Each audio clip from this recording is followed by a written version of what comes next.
कोलकाता में road show में हिंसा और आगजनी के बाद बीजेपी अध्यक्ष अमित शाह ने आज ममता बनर्जी पर बड़ा बाउंसर फेंका है। जी हां, अमित शाह ने टीएमसी पर हिंसा कराने का आरोप लगाया। इसके साथ ही ये भी कहा कि अगर सीआरपीएफ ना होती तो उनका बचना मुश्किल हो जाता।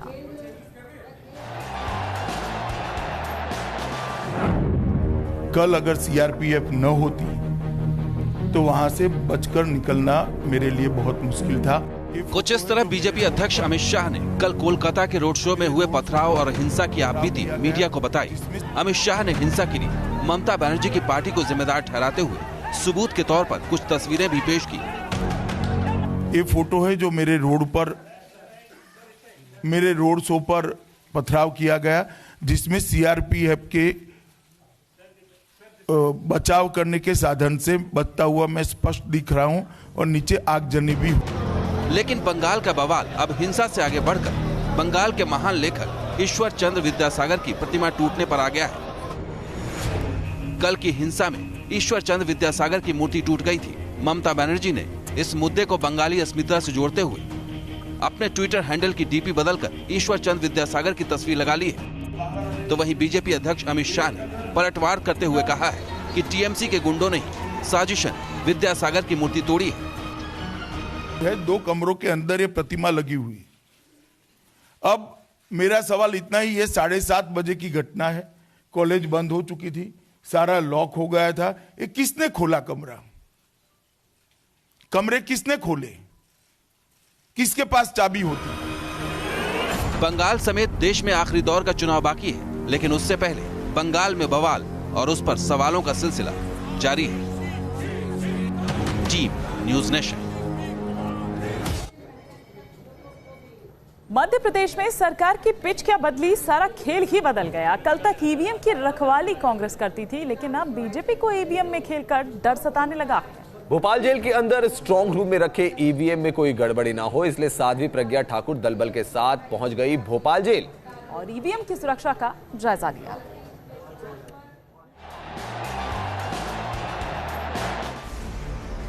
मध्य प्रदेश में सत्ता का मिजाज क्या बदला? स्ट्रांग रूम के बाहर की तस्वीर ही बदल गई। शिकायत वही है, लेकिन पार्टी बदल गई।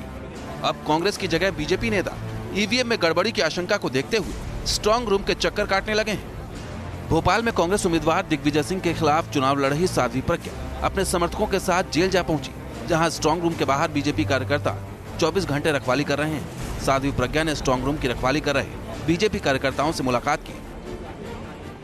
साध्वी प्रज्ञा सिंह ठाकुर जी और हम लोग यहाँ स्ट्रांग रूम आए हैं, सारी व्यवस्था को देखा है। हमारे कार्यकर्ता भी निरंतर यहाँ 24 घंटे लगातार यहाँ पर सहयोग के लिए हैं। सूबे में सरकार बदल चुकी है, इसलिए डर और आशंका का दायरा भी बदल गया है। बीजेपी को डर है कि कहीं दिग्विजय सिंह के इशारे पर स्ट्रांग रूम में कोई खेल न हो जाए। और जब सरकार ये कांग्रेस की सरकार और उम्मीदवार श्रीमान दिग्विराजा हैं, जो हमेशा ये कहते रहे कि चुनाव मैनेजमेंट से जीते जाते हैं और उनकी किसी भी प्रकार की संभावना से इनकार नहीं किया जा सकता।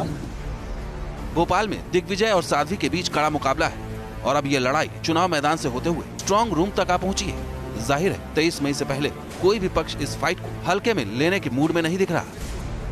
भोपाल से शुभम गुप्ता के साथ टीम न्यूज़ नेशन। तो इमानी, जेल में रखा गया है ईवीएम, ये सुनकर आपको थोड़ा अजीब तो जरूर लग रहा होगा। जी हाँ, लेकिन ये सच है भोपाल का, जहां पर ईवीएम को मानो वीआईपी सिक्योरिटी दी गई।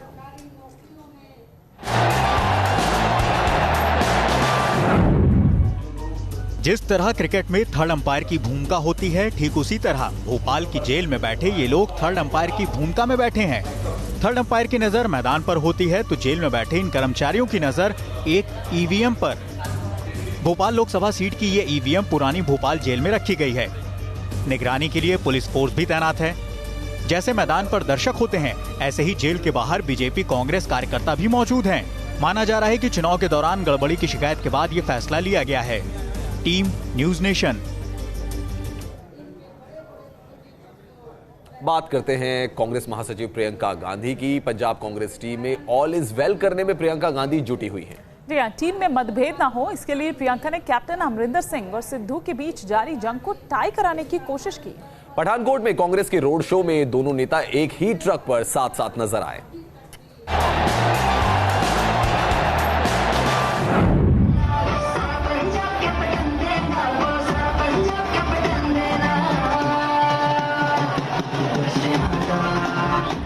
पठानकोट की रैली में कांग्रेस महासचिव प्रियंका गांधी कुछ ज्यादा ही खुश नजर आई। खुश हो भी क्यों ना, उन्होंने सत्ता के फाइनल मुकाबले के सुपर ओवर से ठीक पहले सुलह का फॉर्मूला जो ढूंढ निकाला। पंजाब के कैबिनेट मंत्री और कांग्रेस के स्टार प्रचारक नवजोत सिंह सिद्धू और सीएम कैप्टन अमरिंदर के बीच चल रही सियासी तकरार को प्रियंका ने खत्म करने की कोशिश की, उसकी गवाह ये तस्वीरें हैं।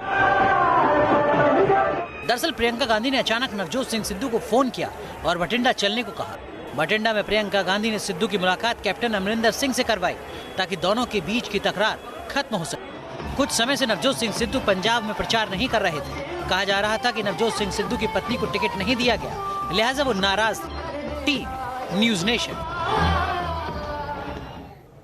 आप देख रहे हैं इंडियन पॉलिटिकल लीग। नेताजी सियासी पिच पर उतरने वाले थे कि उससे पहले ही तूफान आ गया। बिल्कुल नहीं माने, और क्रिकेट मैच की तरह ने नेताजी के चुनावी मंच पर भी रंग में भंग पड़ गया।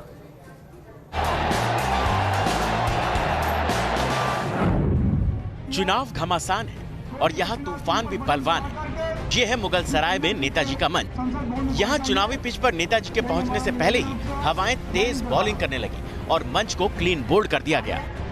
मंच पर कांग्रेसी प्रत्याशी शिव कन्या कुशवाहा पहुंचने वाली थी, लेकिन उनके पहुंचने से पहले ही तेज हवाएं चलने लगी और मंच पर लगा टेंट चुनावी पिच पर लड़खड़ा गया। वहां मौजूद लोगों ने टेंट को संभालने की कोशिश की, लेकिन चुनावी तपिश को देखते हुए मौसम ने भी गुगली फेंक दी।